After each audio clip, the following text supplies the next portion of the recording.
আসসালামু আলাইকুম বন্ধুরা, চাকরি খবর পত্রিকা নিয়ে হাজির হয়েছে আজকে শুক্রবার 25শে জুলাই। এই সপ্তাহ জুড়ে যেসব চাকরি সার্কুলার গুলো হয়েছে সেগুলো নিয়ে আলোচনা করব। প্রথমে দেখুন বর্ডার গার্ড বাংলাদেশ। এই সার্কুলারটি এর পূর্বে ফেব্রুয়ারি মাসে হয়েছিল। যারা আপনারা সিলেক্ট হয়েছেন তাদের পুনরায় আবেদন করার প্রয়োজন নাই, বাট যারা এখন আবেদন করেন নাই, আপনার শিক্ষাগত যোগ্যতা যদি এসএসসি পাস এবং এইচএসসি পাস হন তাহলে আপনারা আবেদন করতে পারবেন। এসএসসি তে 3.00 এবং এইচএসসি তে মিনিমাম 2.50 যদি থাকে এবং আপনার উচ্চতা 5 ফুট 6 ইঞ্চি এবং ক্ষুদ্র নির্দিষ্ট 5 ফুট 4 ইঞ্চি, তাহলে আপনারা আবেদন করতে পারবেন। আর এই বর্ডার গার্ড নিয়ে আমার এই চ্যানেলে অলরেডি ভিডিওটি দেয়া আছে, ওখানে বিস্তারিত বলা হয়েছে, আপনারা ওই ভিডিওটি দেখে নিতে পারেন। শ্রম ও কর্মসংস্থান মন্ত্রণালয়, পদের সংখ্যা 62। এখানে কোন পদে কত লোক নেবে এখানে বিস্তারিত দেয়া আছে, আপনারা কষ্ট করে একটু দেখে নেবেন। বাংলাদেশ কৃষি গবেষণা ইনস্টিটিউট, পদের সংখ্যা 97 জন। এখানে পদের নাম দেয়া আছে, আপনারা কষ্ট করে একটু দেখে নেবেন। জেলা প্রশাসক নেত্রকোনা, পদের সংখ্যা 86 জন।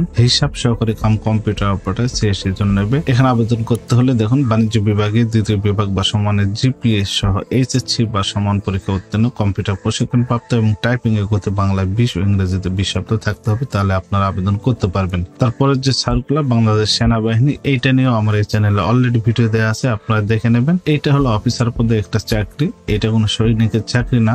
গতকালকে একটা সৈনিকের সার্কুলার হয়েছে, এই ভিডিওটি চ্যানেলে দেয়া আছে। ইনশাল্লাহ আজকে সন্ধ্যায় কিভাবে আবেদন করবেন সেটা নিয়ে বিস্তারিত আলোচনা করা হবে। তারপরে দেখুন জেলা প্রশাসকের কার্যালয় নরসিংদী, এখানে পদের সংখ্যা 49 জন। ন্যাশনাল টিপস লিমিটেড, পদের সংখ্যা 36 জন। এলপি গ্যাস লিমিটেড, পদের সংখ্যা 20 জন। ঢাকা ইলেকট্রিক সাপ্লাই কোম্পানি, পদের সংখ্যা 40 জন। জেলা প্রশাসক মুন্সিগঞ্জ, পদের সংখ্যা 29 জন। এখানে বিস্তারিত দেয়া আছে, আপনারা একটু কষ্ট করে দেখে নেবেন। জেলা প্রশাসক কুড়িগ্রাম, পদের সংখ্যা 33 জন। এখানে পদের নাম দেয়া আছে, কষ্ট করে দেখে নেবেন। বাংলাদেশ সিভিল সার্ভিস প্রশাসন একাডেমি, পদের সংখ্যা 15 জন। এখানে দেয়া আছে, একটু দেখে নেবেন। বাংলাদেশ পরমাণু শক্তি নিয়ন্ত্রণ কর্তৃপক্ষ, পদের সংখ্যা 3 জন। আর আপনারা জানেন প্রথম পেজে সব বড় বড় সার্কুলার গুলোই দেয়া থাকে। তো দ্বিতীয় পেজে দেখুন প্রথম পেজে যে সার্কুলারটি দেয়া ছিল তার একটু অংশ এটা, জেলা প্রশাসক কক্সবাজার। এটা প্রথম পেজে দেয়া ছিল তার একটু অংশ। জেলা প্রশাসক মুন্সিগঞ্জ, ঢাকা ইলেকট্রিক, এটা প্রথম পেজের অংশ। জেলা প্রশাসক কুড়িগ্রাম, জেলা প্রশাসক মানিকগঞ্জ, এলপি গ্যাস, এগুলো সব প্রথম পেজে দেয়া ছিল। জেলা প্রশাসক কুষ্টিয়া, জনশক্তি কর্মসংস্থান ও প্রশিক্ষণ ব্যুরো। চলুন 3 নং পেজটি দেখে নেওয়া যায়। বাংলাদেশ সেনাবাহিনী, এইখানে বিস্তারিত তথ্য দেয়া আছে, আমরা প্রথম পেজে একটু দেখে নিয়েছি। এটা দেখুন প্রাথমিক নির্বাচন পরীক্ষা, প্রাথমিক মেডিকেল মৌখিক পরীক্ষার জন্য অনলাইন পূরণকৃত আপনার এলাকা ভিত্তিক স্ব জেলার পাশে আপনার যে জেলা সেই জেলায় আপনাকে গিয়ে দাঁড়াতে হবে। তারপর দেখুন জেলা প্রশাসক Narsingdi, border guard Bangladesh. Border guard নিয়ে পূর্বে বললাম, আবারও বলতেছি, আপনারা যারা বিজিবিতে সৈনিক পদে আবেদন করতে চান তারা আবেদন করতে পারেন। এখন চলতেছে বিজিবি সার্কুলারটি। বাংলাদেশ নৌবাহিনী, এটা সম্পর্কে পূর্বে বলা হয়েছে। ন্যাশনাল টিপস লিমিটেড, বাংলাদেশ কৃষি গবেষণা ইনস্টিটিউট, এলপি গ্যাস লিমিটেড। জেলা প্রশাসক নেত্রকোনায় প্রথম পেজে বলা হয়েছিল।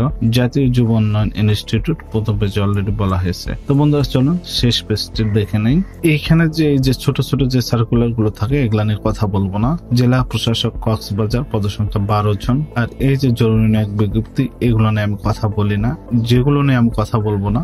জাতীয় যুব উন্নয়ন ইনস্টিটিউট, পদের সংখ্যা 14 জন। এই জরুরি নিয়োগ বিজ্ঞপ্তি, আমি এগুলাতে কখনো জীবনে আবেদন করি নাই। যাই হোক, এগুলাতে আপনাদের আমি নিষেধ করে আবেদন করেন না। এটা দেখুন জেলা প্রশাসক কুষ্টিয়া, পদের সংখ্যা 13 জন। জেলা প্রশাসক মানিকগঞ্জ, পদের সংখ্যা 4 জন। জনশক্তি কর্মসংস্থান ও প্রশিক্ষণ ব্যুরো, পদের সংখ্যা 7 জন।